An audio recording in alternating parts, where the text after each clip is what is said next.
Welcome to this deep dive into one of the darkest and most unsettling tales in American history. Well, here it is. The autumn of 1888 arrives cold and unforgiving in the mountains of Appalachia, where the small coal mining community of Harlan Hollow clings to the steep slopes like a desperate prayer. The wooden houses are scattered along the narrow valley, their chimneys releasing thin columns of smoke that dissolve into the gray sky.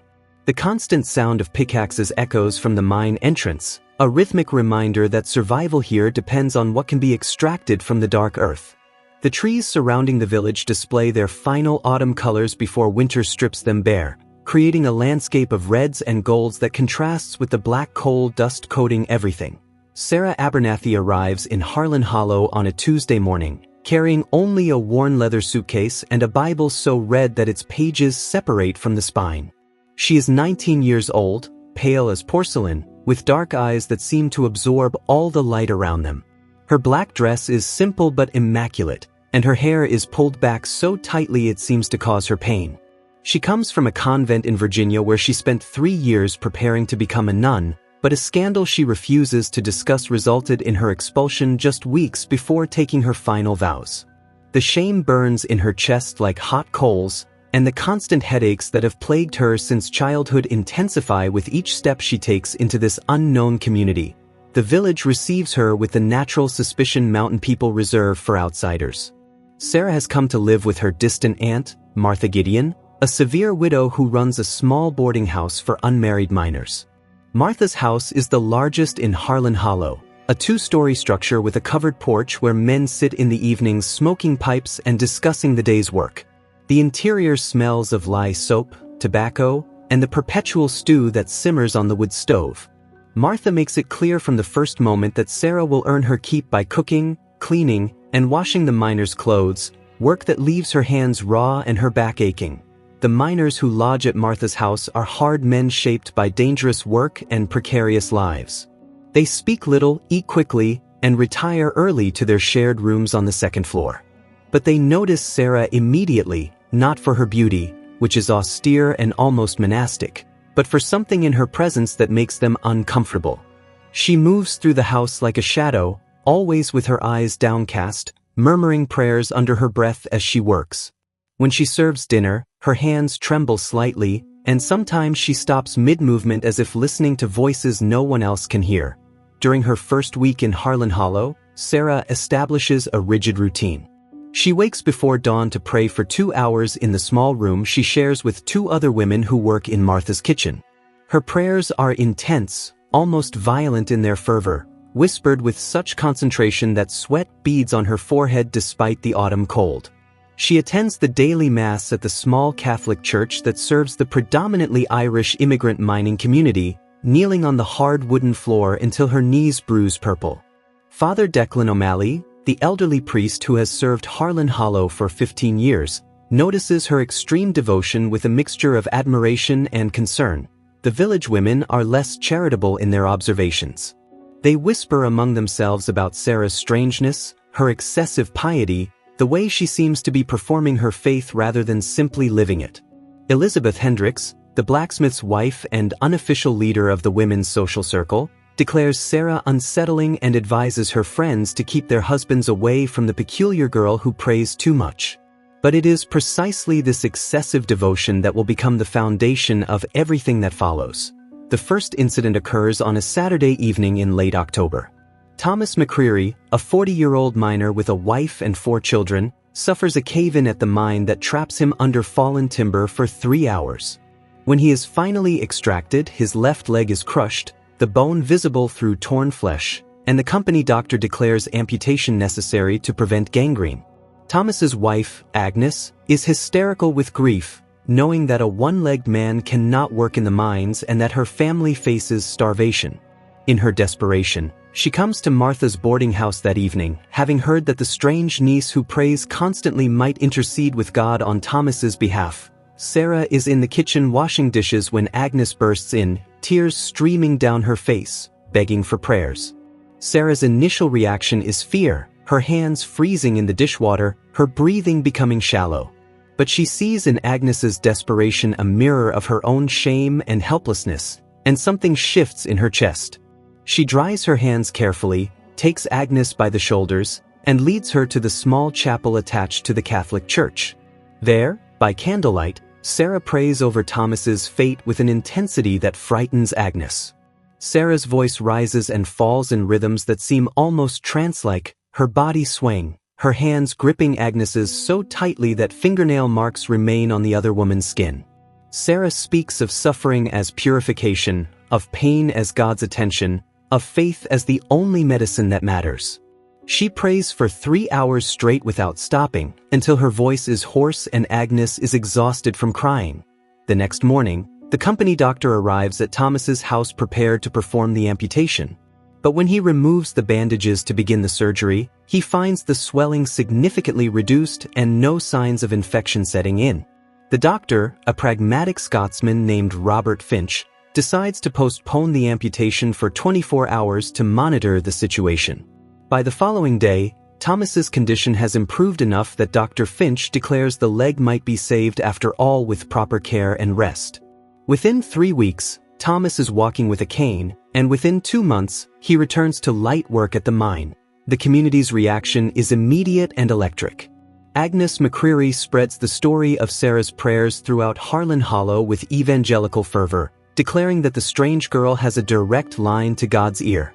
Sarah tries to deflect the attention, insisting she is merely an instrument and that God alone performs miracles, but her protests only enhance her mystique. The truth is more mundane but no less significant. Dr. Finch's initial assessment was hasty, made in poor light after a long day, and Thomas's robust constitution combined with Agnes's careful nursing did what medicine could not guarantee. But explanations rooted in probability and human resilience cannot compete with the hunger for miracles in a community where death is a constant companion. Father O'Malley observes these developments with growing unease. He knows the dangerous territory Sarah is entering, the fine line between faith and superstition, between prayer and performance. He calls her to his study, a cramped room smelling of old books and incense, and questions her carefully about her intentions. Sarah sits with perfect posture, hands folded in her lap, eyes fixed on the crucifix hanging behind the priest's desk. She tells him truthfully that she wants only to serve God, that her prayers are sincere, that she claims no special power. But Father O'Malley hears something else beneath her words, a desperate need to matter, to transform her shame into purpose, to find redemption through the faith of others. He warns her that pride is the devil's favorite weapon and that even sincere faith can become corrupted by attention. Sarah nods obediently, but the priest sees in her eyes that his warning arrives too late. As November brings the first snow to the Appalachian Mountains, Sarah Abernathy's reputation spreads beyond Harlan Hollow like wildfire through dry timber. The story of Thomas McCreary's saved leg reaches neighboring mining camps and farming communities, embellished with each retelling until it resembles resurrection more than recovery. Sarah finds herself sought out by desperate people carrying every variety of suffering: sick children, dying parents, failing marriages, financial ruin, alcoholic husbands, barren wives. They come to Martha's boarding house at all hours, waiting on the porch in rain and snow, clutching rosaries and offering what little money they can spare. Sarah's response to this attention reveals the complexity of her character. Part of her is genuinely horrified by the expectations placed upon her, knowing she possesses no supernatural ability and fearing that disappointment will follow when miracles fail to materialize. But another part, the part shaped by years of feeling insignificant and disposable, thrills at being needed and valued. She develops a routine for these supplicants that balances her genuine faith with an intuitive understanding of human psychology she does not fully recognize in herself. She listens carefully to each person's story, asking probing questions that force them to articulate their fears and desires. She observes body language, tone of voice, the details they emphasize or avoid. Then she prays with them using language carefully calibrated to their specific situation, speaking their pain back to them in religious terms that make suffering feel purposeful rather than random. Her prayers develop a distinctive style that community members begin to recognize and crave. She incorporates physical elements borrowed from her convent training: the laying on of hands, anointing with blessed oil, burning of specific candles, the repetition of Latin phrases most of her audience cannot understand but find comforting in their mysterious authority. She creates small rituals around each supplication, instructing people to perform specific acts of devotion at specific times, giving them tasks that channel their anxiety into action. A woman worried about her husband's drinking is told to place a blessed medal under his pillow and pray the rosary at dawn for 9 consecutive days. A farmer facing crop failure is instructed to walk the perimeter of his fields reciting Psalm 23 while carrying a vial of holy water. These prescriptions serve multiple purposes. They give people a sense of control over situations that feel uncontrollable, they create the conditions for coincidental improvements to feel miraculous, and they spread Sarah's influence throughout the region as people perform these visible acts of devotion. The psychological dynamics at play are subtle but powerful. When Sarah prays over a sick child and instructs the mother to maintain vigilant care while performing specific prayers, and the child then recovers naturally as most children do from common illnesses, the mother attributes the recovery to Sarah's intervention rather than to time, rest, and the child's own immune system. When Sarah tells a man struggling with guilt over past sins to perform acts of charity while praying for forgiveness, and the man subsequently feels better because human brains are hardwired to feel relief after confession and compensatory good deeds, he credits Sarah's prayers rather than recognizing the natural psychological process of absolution and restitution. Sarah herself begins to believe in her own effectiveness, not because she thinks her prayers have magical power, but because she sees genuine changes in people's lives and cannot fully understand the complex interplay of suggestion, placebo effects, natural recovery, regression to the mean, and selective memory that creates the appearance of miraculous intervention. Father O'Malley watches this development with increasing alarm. His church attendance swells as Sarah's fame grows, but he recognizes that many come not to worship God but to be near the praying girl, to perhaps receive her attention and her supposedly powerful intercessions. The distinction between veneration and worship blurs dangerously. He attempts to counsel Sarah again, but she has grown more confident, more certain of her calling. She argues that she is bringing people to faith, that her work results in increased prayer and devotion throughout the community, that suffering people are finding comfort. The priest cannot entirely refute these points, but he fears where this path leads. The community divides into believers and skeptics. The believers are primarily the desperate and the suffering, people for whom conventional solutions have failed and who need to believe that divine intervention remains possible. They share testimonials with evangelical enthusiasm, creating a collective narrative of Sarah's power that reinforces itself through repetition and social pressure. The skeptics are primarily the comfortable and the educated, people like Dr. Finch and the mine owner, who attribute the apparent successes to coincidence, suggestion, and the natural tendency of many conditions to improve with time.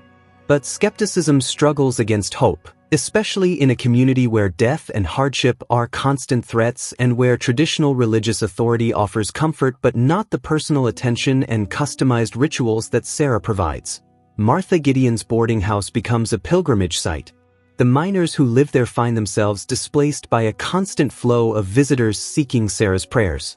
Martha, pragmatic and mercenary, begins charging fees for access to her niece, creating a pricing structure based on the severity of the supplication and the apparent wealth of the supplicant. Sarah is initially uncomfortable with this commercialization of prayer, but Martha argues that they are not selling miracles but simply compensating for the disruption to their household and the time Sarah spends in prayer rather than performing her chores. The money accumulates quickly, more than Martha has seen in her 15 years running the boarding house. She begins making improvements to the property, adding a separate entrance and a dedicated prayer room where Sarah can receive supplicants in an environment designed to enhance the sense of sacred encounter. As winter deepens and Christmas approaches, Sarah's schedule becomes punishing. She wakes at 3 a.m. to pray alone, maintains her household duties, receives supplicants from mid-morning until late evening, and attends daily mass. She eats little, sleeps less, and loses weight until her already thin frame becomes skeletal. Dark circles hollow her eyes, and the chronic headaches that plagued her childhood return with vicious intensity. But she cannot stop, driven by a complex mixture of genuine compassion, desperate need for purpose, and growing addiction to being needed. The supplicant's gratitude fills the void left by her expulsion from the convent, transforming shame into validation. She begins to feel that God has brought her to Harlan Hollow specifically for this purpose, that her suffering and humiliation were necessary preparation for this ministry. The nature of the requests grows more complex and troubling. While initially people sought prayers for illness and injury, they now come seeking Sarah's intercession in personal disputes, business decisions, romantic entanglements. A woman asks Sarah to pray that her husband leave his mistress. A merchant asks for prayers that his competitor's store fail. A young man asks for prayers that a particular girl notice him. Sarah struggles with these requests, recognizing they represent human desires rather than genuine need, but she finds herself unable to refuse. She rationalizes that she can pray for God's will while people hear what they want to hear, that she can use these moments to counsel better behavior while still providing the comfort of ritual.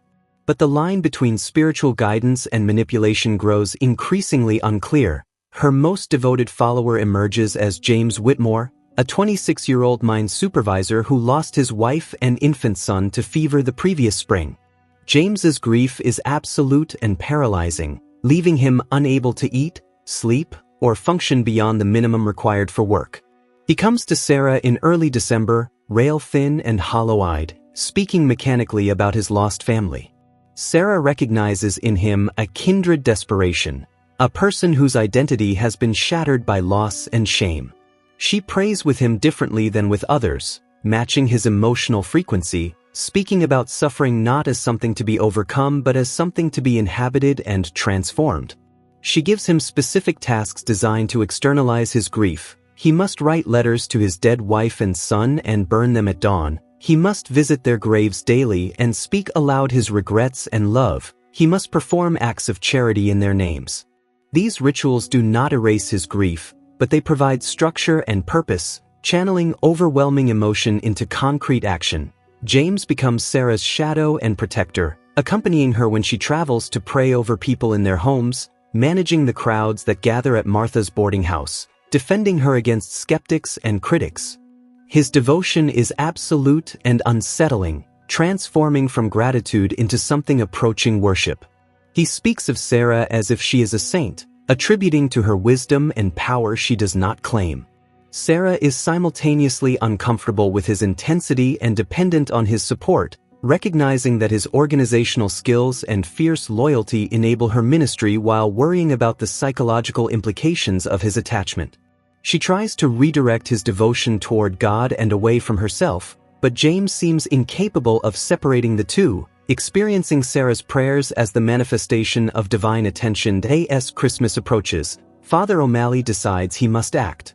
During midnight mass on Christmas Eve, with the church packed with believers and curiosity seekers, he delivers a sermon about the dangers of false idols and the sin of pride, speaking about people who claim special access to God's power and the faithful who confuse the messenger with the message. He never mentions Sarah by name, but everyone understands his target. The sermon creates a rift in the congregation, with some nodding in approval while others shift uncomfortably, feeling their own faith implicitly criticized. Sarah sits in the front pew throughout, her face a mask of composure, but inside she feels the priest's words like physical blows. After the service, she approaches Father O'Malley and quietly asks if he wishes her to stop her prayer work. The priest, seeing the genuine pain in her eyes, cannot bring himself to demand she cease entirely, but he asks her to be more careful, more humble, more aware of the dangers of allowing people to depend on her rather than on God directly. Sarah promises to try, but both of them sense the promise is hollow. January 1889 arrives with brutal cold and heavy snow that isolates Harlan Hollow from the surrounding communities for weeks at a time. The mine operates sporadically as tunnels flood and freeze, leaving miners with reduced hours and depleted savings. The combination of harsh winter, economic anxiety, and enforced proximity creates an atmosphere of tension and superstition. Sarah's prayer sessions continue, but the mood has shifted since Father O'Malley's Christmas sermon. Some former supplicants stay away, intimidated by the priest's implicit warning. Others come with increased fervor, viewing the priest's criticism as evidence of Sarah's genuine power threatening established religious authority.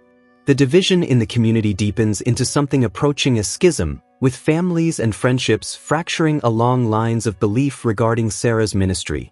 The crisis arrives on the last Tuesday of January during an evening prayer session at Martha's boarding house. Among the dozen people waiting to see Sarah is Catherine Lynch, a 34-year-old woman married to Patrick Lynch, the mine's foreman and one of the most powerful men in Harlan Hollow. Catherine arrives bundled in expensive furs, accompanied by her personal maid, her wealth and status immediately apparent. Martha personally escorts her to the front of the line, ignoring the protests of people who have been waiting for hours, demonstrating the corrupting influence money has introduced into what began as simple prayer. Sarah receives Catherine in the dedicated prayer room, now decorated with religious iconography and lit by dozens of candles that cast dramatic shadows on the walls. Catherine's request is initially veiled in euphemism and careful language, but Sarah's probing questions eventually reveal the truth. Catherine wants Sarah to pray for the death of her husband. She does not state this directly at first, instead speaking about being trapped in an unbearable marriage, about suffering that makes suicide seem preferable to continued existence, about dreams of freedom she can never achieve while Patrick lives. Sarah listens with growing horror as Catherine describes years of brutality, beatings that leave bruises hidden under clothing, sexual violence, psychological torture, isolation from family and friends, threats against her life if she attempts to leave. Catherine has money but no autonomy, comfort but no safety, status but no dignity. She has approached Father O'Malley for help, but the priest, bound by both confidentiality and conservative doctrine about the permanence of marriage, offered only prayers for Patrick's conversion and advice for Catherine's endurance. Sarah faces a moral crisis that exposes all the contradictions in her ministry. Her instinct is to refuse immediately, recognizing that praying for someone's death, even the death of an abusive man, crosses a fundamental line. But Catherine's desperation is absolute and genuine, her suffering undeniable, and Sarah sees in her the same helplessness that drove Sarah herself to seek extreme solutions to unbearable situations. Sarah spends 3 hours with Catherine that evening, not praying but talking, trying to understand the full situation and explore alternatives. She learns that Patrick controls all finances, that Catherine's family lives too far away to offer refuge, that divorce is legally difficult and socially impossible, that leaving would mean destitution and ostracism. Sarah suggests involving civil authorities, but Catherine laughs bitterly, explaining that Patrick is friends with the county sheriff and that his position at the mine makes him untouchable in this isolated community. Finally, as midnight approaches and the candles burn low, Sarah makes a decision that will define everything that follows. She agrees to pray, but she carefully frames what she will and will not do. She will not pray for Patrick's death directly, because that would constitute wishing harm and violate her understanding of Christian ethics. Instead, she will pray for Catherine's freedom and safety, for a resolution to her unbearable situation, for God's will to manifest in whatever form divine wisdom determines appropriate. It is a distinction that allows Sarah to maintain her self-image as ethically sound while giving Catherine hope for the outcome she desperately desires. Sarah knows this is sophisticated rationalization, that Catherine will interpret her prayers as Sarah intends Patrick's death without Sarah having to state it explicitly, but she cannot refuse to help this suffering woman who has exhausted all other options. The prayer Sarah crafts for Catherine is the most complex and carefully constructed of her career. She incorporates elements designed to give Catherine psychological strength to endure while waiting for circumstances to change, daily affirmations of her own worth, rituals that create sacred private space within her prison of a marriage, meditations on survival and eventual freedom. But she also includes elements that Catherine interprets as directly targeting Patrick. Prayers for the revelation of hidden sins, for justice to manifest, for divine intervention to remove obstacles to righteousness. Sarah anoints Catherine with oil and instructs her to anoint Patrick's possessions, supposedly to bless them but creating an impression of cursing through prayer. She gives Catherine a blessed medal to wear that supposedly protects against evil, reinforcing Catherine's belief that Patrick is evil and that supernatural forces might intervene against him. Catherine leaves the boarding house that night transformed, walking with a confidence and purpose that had been absent when she arrived. She presses an enormous sum of money into Martha's hands, far more than the usual donation, and promises more if Sarah's prayers prove effective. Martha accepts the money without question, but Sarah feels contaminated by it, recognizing that they have crossed from voluntary offerings to payment for specific outcomes. That night, Sarah cannot sleep, lying in her narrow bed tormented by questions about what she has done and what she has become. She prays desperately for guidance, but the headache that has plagued her for weeks intensifies into blinding pain, and she vomits until nothing remains in her stomach but bile and self-loathing. The community begins to notice changes in Catherine Lynch almost immediately. She attends church more regularly, sits in the front pew with an expression of fierce devotion, speaks more freely with other women about faith and endurance. Some interpret this as evidence of personal growth and spiritual awakening. Others, including the more observant women like Elizabeth Hendricks, notice something darker and more calculating in Catherine's demeanor, a sense of someone waiting for something specific to happen. Patrick Lynch himself seems oblivious to any change, continuing his pattern of public charm and private brutality, his position at the mine secure, his reputation in the community untarnished. For 3 weeks, nothing happens. Sarah continues her regular schedule of prayer sessions, trying to put Catherine's request out of her mind and focus on more straightforward cases of illness and hardship. But the memory of that midnight session haunts her, and she finds herself watching for news about Patrick Lynch with a mixture of dread and anticipation. Catherine visits twice more, each time pressing money into Sarah's hands and asking if the prayers continue, if Sarah feels that God is responding, if she senses any indication that resolution approaches. Sarah answers honestly that she prays daily for Catherine's situation but that she cannot predict or control outcomes, that faith requires patience and trust in divine timing. Catherine nods calmly but continues to exude an aura of expectant certainty that makes Sarah profoundly uneasy. The event occurs on February 19th, during a shift at the mine. Patrick Lynch is inspecting a tunnel face when a timber support, weakened by moisture and weight, collapses without warning. The falling beam strikes Patrick directly on the head, crushing his skull and killing him instantly. 3 other miners are present but uninjured, describing the accident as sudden and unpreventable, the kind of random tragedy that haunts mining communities. The company investigation concludes that proper safety protocols were followed and that Patrick's death results from the inherent dangers of mining rather than negligence or deliberate sabotage. His body is removed from the mine, cleaned, and prepared for a Catholic funeral, and the community performs the familiar rituals of mourning that accompany the 2 frequent deaths in Harlan Hollow. Catherine Lynch's reaction is precisely appropriate: public grief, private relief, careful performance of the widow's role. She attends the funeral dressed in black, weeps at appropriate moments, accepts condolences with dignified composure. But those who know about her visit to Sarah notice the absence of genuine devastation, the way her mourning seems performative rather than authentic. Within days of Patrick's death, stories begin circulating about Catherine's visit to the praying girl, about prayers for a husband's death, about money exchanging hands for forbidden intercession. The stories grow more elaborate with each retelling, transforming from possible coincidence into evidence of supernatural intervention or even darker possibilities. Sarah hears these rumors with mounting horror. She knows intellectually that Patrick's death is exactly what it appears to be: a tragic but common workplace accident with no connection to her prayers beyond coincidental timing. But she cannot escape the knowledge that she prayed for exactly this outcome, that she crafted rituals designed to give Catherine hope that her husband would die, that she accepted money for providing this service. The distinction between praying for someone's death and praying for circumstances that would require someone's death seems increasingly meaningless. She feels complicit in Patrick's death even though she knows she had no causal role, the guilt rooted in intention rather than action. James Whitmore, still her most devoted follower, sees nothing wrong with what transpired. He argues that God answered Sarah's prayer by removing an evil man who tormented an innocent woman, that this demonstrates the power and justice of divine intervention, that Sarah should be celebrated for having the courage to pray when others would have refused. His interpretation terrifies Sarah more than the accusations of her critics, because it reveals how thoroughly he misunderstands both her faith and her role.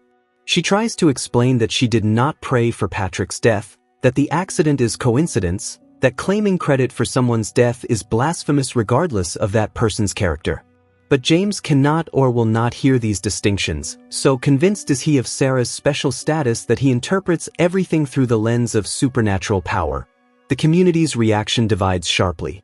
Some believers see Patrick's death as vindication of Sarah's ministry, proof that her prayers genuinely affect material reality, evidence that God works through her in ways he does not work through conventional religious channels. These believers speak of Sarah with even greater reverence, approaching her now not just for healing and comfort but for justice and retribution against their enemies and abusers. Other believers feel deeply troubled, recognizing that praying for someone's death violates fundamental Christian principles even if the person in question was genuinely evil. They begin to question whether Sarah's ministry has become corrupted, whether what began as sincere faith has transformed into something darker and more dangerous. The skeptics see the entire episode as confirmation of their warnings, evidence that Sarah is either a charlatan deliberately manipulating vulnerable people or a deluded girl whose psychological problems have been enabled by a desperate community. Father O'Malley summons Sarah to his study the day after Patrick Lynch's funeral.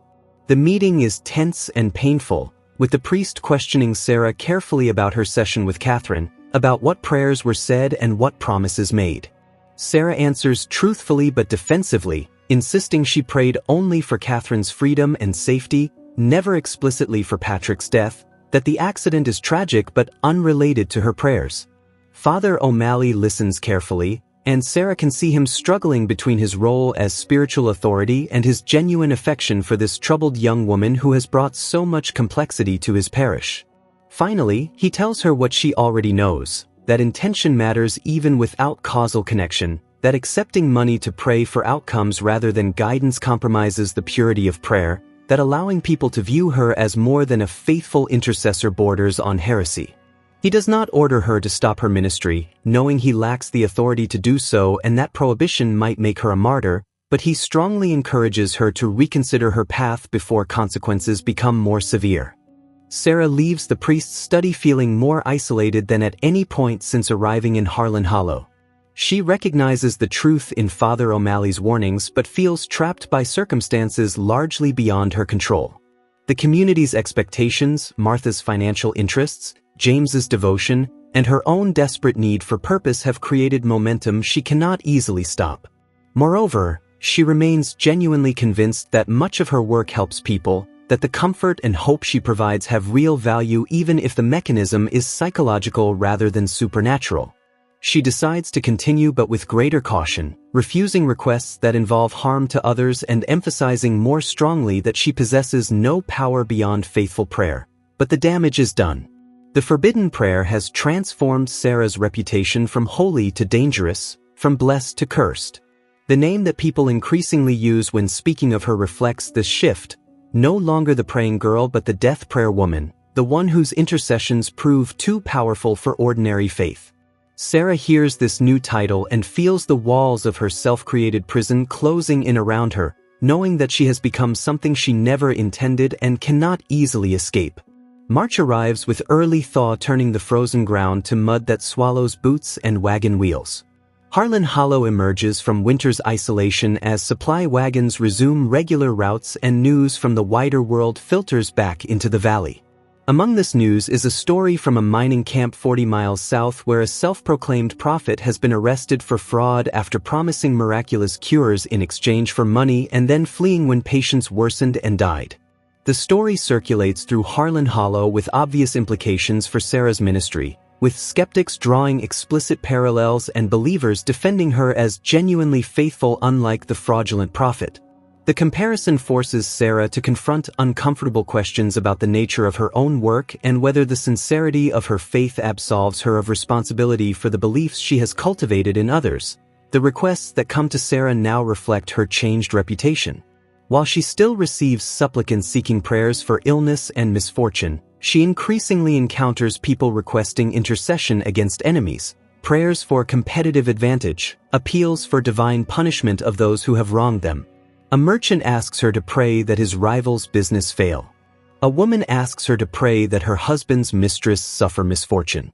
A farmer asks her to pray that his neighbor's livestock sicken while his own thrive. Sarah refuses these requests as clearly as she can, explaining that praying for harm violates Christian principles and that she will not participate in such petitions. But her refusals are interpreted through the lens of the Catherine Lynch story. People believe she will secretly pray for what they request while publicly maintaining moral high ground, or they suspect she is reserving her most powerful prayers for those who pay enough. Martha Gideon, observing the shift in the nature and volume of requests, becomes increasingly mercenary in her management of Sarah's ministry. She raises fees, establishes tiered pricing for different types of prayers, and begins advertising Sarah's services in neighboring communities through word of mouth and discreet notices. The boarding house undergoes further renovations to accommodate the traffic, adding a separate entrance and a more elaborate prayer room designed to enhance the theatrical elements of Sarah's sessions. Martha commissions religious artwork for the walls, installs an ornate kneeling bench, and arranges the lighting to create dramatic shadow effects. Sarah objects to these commercializations, recognizing that they transform prayer into performance and that the environment increasingly resembles a fortune-teller's parlor more than a sacred space. But Martha controls the finances and the property, and Sarah remains dependent on her aunt's hospitality, her protests carrying little weight against Martha's determination to maximize profit from the opportunity her niece's reputation provides. The relationship between Sarah and James Whitmore grows increasingly complex and troubling. James has appointed himself Sarah's manager and protector, screening her visitors, managing her schedule, and defending her against critics with an intensity that sometimes verges on violence. He has quit his supervisory position at the mine to dedicate himself full-time to supporting Sarah's ministry, living off the portion of donations Martha allocates to him for his services. His devotion to Sarah has evolved into something beyond religious faith or even romantic attachment, into a kind of obsessive identification where her success and failure feel synonymous with his own. He speaks of them as divinely partnered, suggesting that God brought them together to accomplish a mission that neither could fulfill alone. Sarah finds his attention simultaneously comforting and suffocating, grateful for his protection while increasingly disturbed by the possessive quality of his devotion. In late March, two events occur that bring the contradictions of Sarah's ministry to crisis point. The first involves Mary Cochran, a 17-year-old girl brought to Sarah by her parents because Mary has been experiencing what they describe as demonic possession, episodes of violent convulsions, speaking in strange voices, superhuman strength, and religious visions. The parents have exhausted medical options and now seek spiritual intervention, convinced their daughter is tormented by evil forces. Sarah, despite her stated commitment to rational faith, finds herself pulled into the case because refusing would admit the limits of her ministry. She observes Mary carefully during one of her episodes and recognizes symptoms consistent with epileptic seizures, a condition she learned about during her convent education. She gently suggests the family consult Dr. Finch for a neurological evaluation, but the parents insist this is spiritual warfare requiring spiritual weapons. Sarah agrees to pray with Mary but carefully avoids any suggestion that demons or supernatural forces are involved. She focuses instead on prayers for peace, health, and medical wisdom. But James Whitmore, observing the session, interprets Mary's seizures as demonic attack and begins conducting what amounts to an exorcism, commanding evil spirits to depart in Sarah's name. His intervention transforms Sarah's careful prayer into a charismatic spectacle that attracts a crowd and generates wild rumors about Sarah's power over demons. Sarah is horrified by what James has done but cannot publicly contradict him without alienating her most devoted supporter and exposing the theatrical elements that have crept into her ministry. Mary's seizures continue unchanged by the prayer session, but her parents declare her improved and spread testimonials about Sarah's intervention, creating another layer of false narrative built on misinterpretation and wishful thinking. The second event is more devastating. Thomas McCreary, whose recovered leg established Sarah's initial reputation, experiences complications from his old injury. Scar tissue and improperly healed bone create chronic pain that worsens throughout the winter, and by March he can barely walk. He returns to Sarah seeking prayers for renewed healing, his faith in her intercession absolute based on his previous experience. Sarah prays with him intensely, but privately she knows that some damage cannot be undone, that Thomas's leg will likely remain permanently impaired, that the initial recovery was fortunate but incomplete. She tries to prepare him for this reality while maintaining hope, suggesting he consult Dr. Finch about pain management and mobility devices. Thomas refuses, insisting that if Sarah's prayers healed him once, they can heal him again, that faith requires absolute trust without the hedge of medical intervention. Over the following weeks, Thomas's condition deteriorates. The constant pain drives him to desperation, and he begins drinking heavily to cope, which in turn affects his ability to work and his family's financial stability. Agnes McCreary, who was Sarah's most enthusiastic promoter, becomes increasingly bitter as she watches her husband suffer despite Sarah's continued prayers. The initial miracle that established Sarah's reputation now reverses into evidence of failed power, and Agnes's testimonials shift from praise to accusation. She begins telling people that Sarah's prayers are temporary fixes, that the devils driven out always return stronger, that Sarah herself admitted inability to provide permanent healing. These stories spread rapidly, undermining faith in Sarah's ministry and providing ammunition to skeptics who always suspected her success rate was selective and exaggerated. Father O'Malley, observing these developments, decides he must intervene more forcefully. During Sunday Mass in early April, he delivers a sermon specifically about the theological distinction between prayer and magic, emphasizing that Christian prayer is about submitting to God's will rather than bending divine power to human desires. He speaks about the dangers of treating prayer as transactional, of expecting specific outcomes rather than spiritual transformation, of confusing psychological comfort with supernatural intervention. He explicitly states that no human being possesses special power to compel God's action and that claims to such power constitute heresy. The sermon is clearly directed at Sarah and her ministry, though again he avoids naming her directly. The effect is to force the congregation to choose: either accept the priest's traditional theological position or maintain faith in Sarah's supposedly special status. The community fractures more deeply along this fault line, with families and friendships breaking under the strain of incompatible beliefs. Sarah experiences a psychological crisis as her carefully constructed identity collapses. She can no longer maintain the fiction that she is simply a faithful woman whose sincere prayers happen to be particularly effective. The accumulation of failed outcomes, the commercialization of her ministry, the theatrical elements that have crept into her practice, the forbidden prayer that she knows violated ethical boundaries, the possession spectacle orchestrated by James, and the reversal of her initial miracle all combine to reveal the truth she has been avoiding. She has allowed desperate people to believe she possesses power she does not have. She has accepted money for providing false hope. She has enabled and encouraged beliefs that border on superstition and heresy. The shame she felt after her expulsion from the convent returns with crushing intensity, now compounded by knowledge that she has caused harm while trying to help, that her ministry has created dependency rather than strengthening genuine faith. The final crisis arrives when Catherine Lynch visits Sarah in late April, 6 weeks after Patrick's death. Catherine arrives dressed in expensive mourning clothes, her demeanor calm and satisfied. She thanks Sarah for her prayers and their obviously successful outcome, presenting it as undeniable evidence of Sarah's power to affect material reality through divine intercession. She offers an enormous sum of money as gratitude and as retainer for future services, explaining that she has identified other problems in her life that might benefit from Sarah's intervention. Sarah recoils from the offer, finally articulating clearly what she has avoided saying, that she did not cause Patrick's death, that his accident was coincidence, that prayer does not work as transaction or spell, that she possesses no power to kill or cure or alter material circumstances.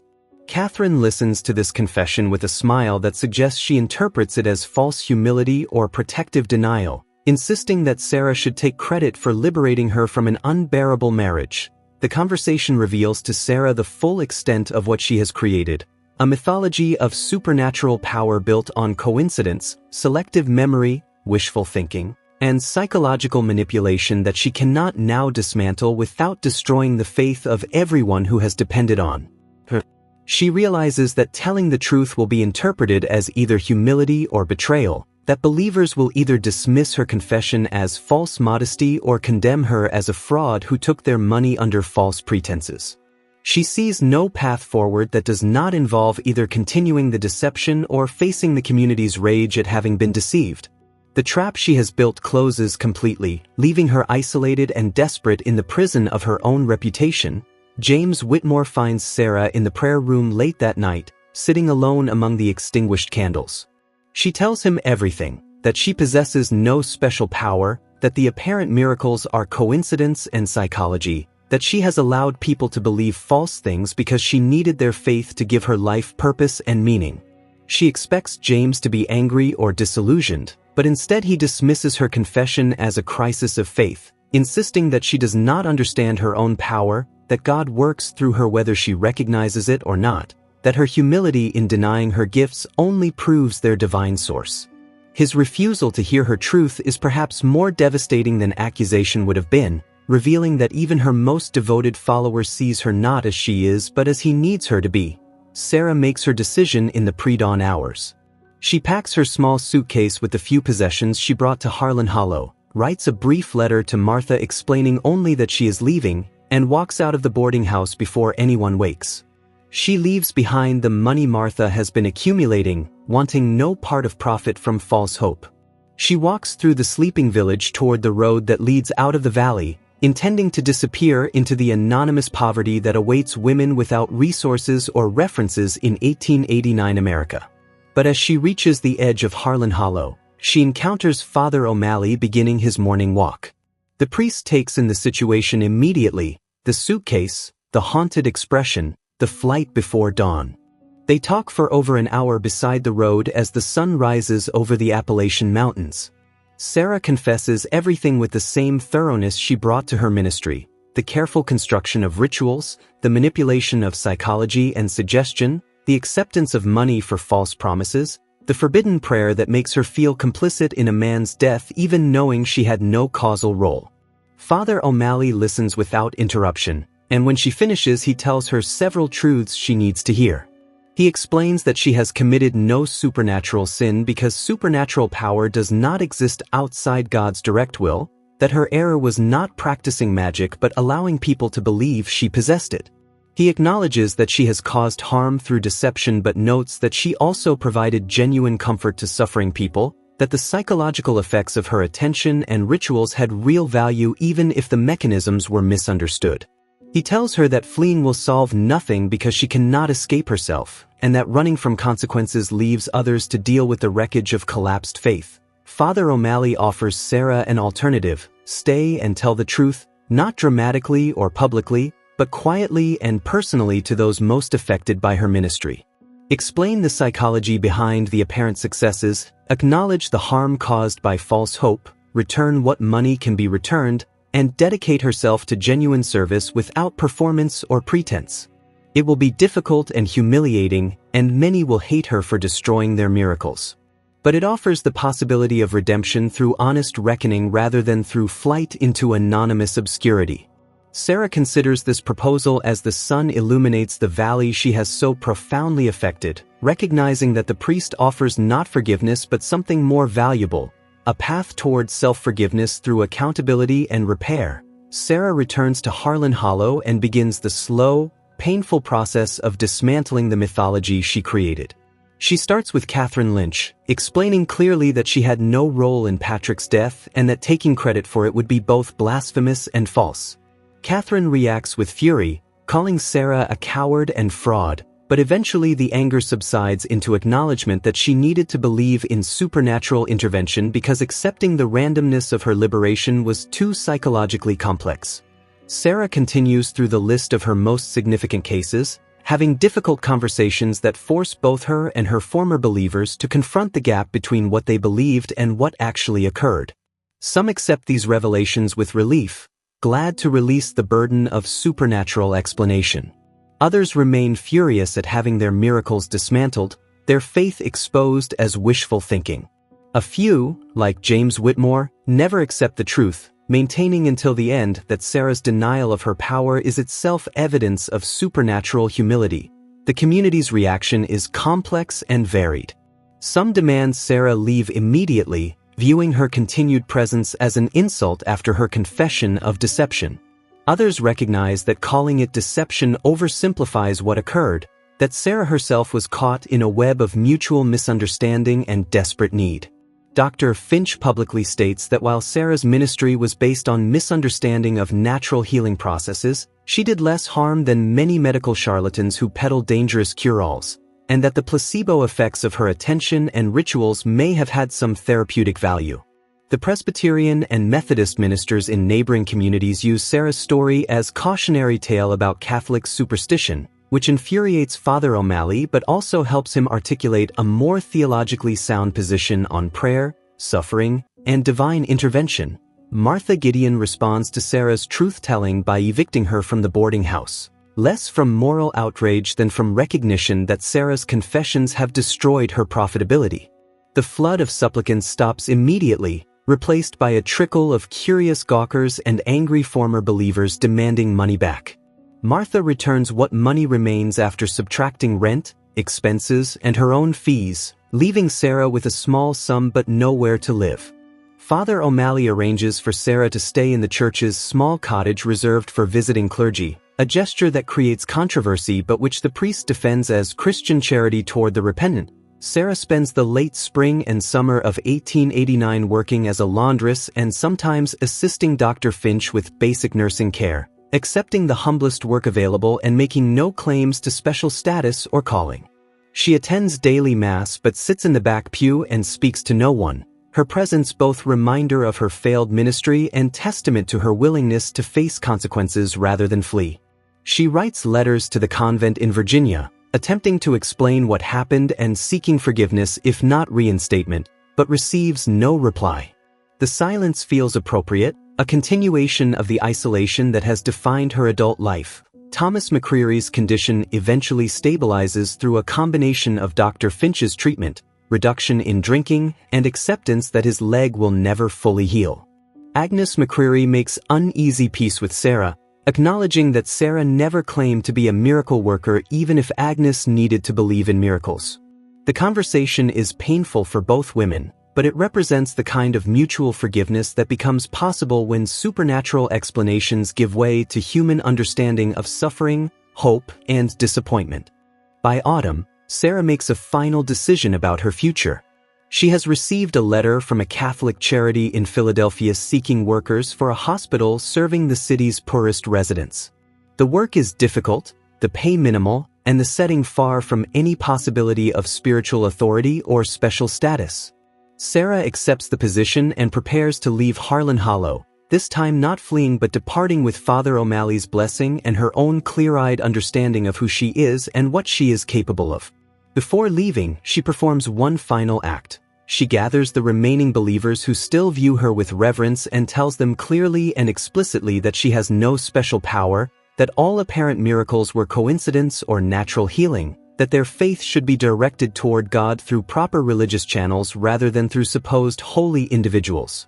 Some hear and accept this message. Others maintain their faith in her despite her denials, unable or unwilling to relinquish the comfort of believing in special intercession. That on her last morning in Harlan Hollow, Sarah walks alone to the small cemetery where Patrick Lynch is buried alongside dozens of miners killed in accidents over the years. She stands before his grave not to pray but to acknowledge a truth she can finally articulate, that she wanted him dead even though she had no power to kill him, that her intentions were impure even if her actions were ineffective, that moral responsibility attaches to desire as well as to causation. She does not ask forgiveness from Patrick's grave or from God, recognizing that some sins resist absolution and must simply be carried as permanent awareness of human capacity for harm even with good intentions. James Whitmore watches Sarah's departure from a distance, having refused to see her or speak to her since her confession dismantled his faith. He will spend the rest of his life insisting that Sarah possessed genuine power that she later denied out of misguided humility or fear of persecution, that her miracles were real and her confession false. His continued belief becomes a kind of memorial to the time when he experienced purpose and meaning through devotion to someone who seemed larger than life. Sarah sees him watching as the wagon carries her out of the valley and feels profound sadness for the pain she caused him by being unable to be what he needed. Father O'Malley stands in front of his church as Sarah passes, raising his hand in blessing. Sarah acknowledges the gesture but does not stop, recognizing that their relationship has served its purpose and that her path forward must be walked without the safety of spiritual authority or institutional support.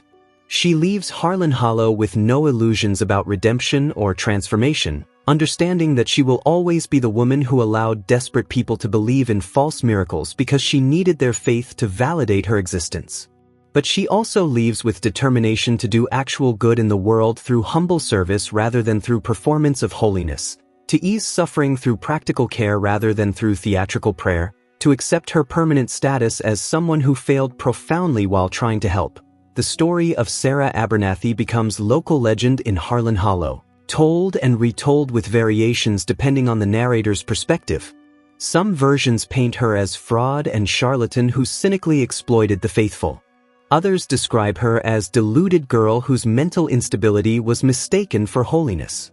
A few, mostly those who knew her best, tell a more complex truth, that she was a desperate person who found purpose in others' desperation, who genuinely believed she was helping while inadvertently causing harm, whose ministry revealed uncomfortable truths about the human need for miracles and the dangerous territory between faith and superstition. The question of whether she was saint or sinner, healer or fraud, proves less important than the recognition that she was profoundly human, capable of both sincere compassion and damaging deception. Sometimes simultaneously in Philadelphia, Sarah works for 32 years in the Catholic Charity Hospital, caring for typhoid patients, cholera victims, industrial accident casualties, and the endless stream of poverty's wounded. She never marries, never achieves any position of authority, never again allows anyone to view her as special or blessed. She prays daily but privately, without audience or performance. When patients ask her to pray for their recovery, she does so quietly without ritual or pretense, and when they recover she attributes it to medicine and their own strength rather than to divine intervention. When they die, she sits with the bodies and acknowledges that prayer changes nothing about physical reality, that its value lies in providing comfort and structure to suffering rather than in bending supernatural forces to human will. She dies in 1921 at age 52 of influenza, one of thousands claimed by the post-war pandemic. The hospital notes her passing in its records as a dedicated employee who served faithfully for decades. There is no mention of miracles or special gifts, no suggestion that she was anything other than one among many women who devoted their lives to easing suffering in small, practical ways. Her grave in the charity cemetery bears only her name and dates, no epitaph claiming holiness or special status. It is exactly what she would have wanted: recognition of service without mythology, acknowledgement of humanity without pretense of transcendence, a memorial to someone who learned through painful experience that the most profound kind of faith requires no audience and expects no miracles, only the quiet determination to care for suffering despite knowing that care cannot prevent death, loss, or the essential loneliness of human existence. To uncover more stories that reveal the hidden secrets and forgotten mysteries of the past, leave a like if this deep investigation kept you hooked until the end. I invite you to subscribe to the channel. Did you know that 80% of people who watch aren't subscribed and end up missing incredible stories? It costs nothing. Oh, and tell us in the comments where you're watching from and share other dark tales that, in your opinion, deserve to be explored here on the channel. See you soon.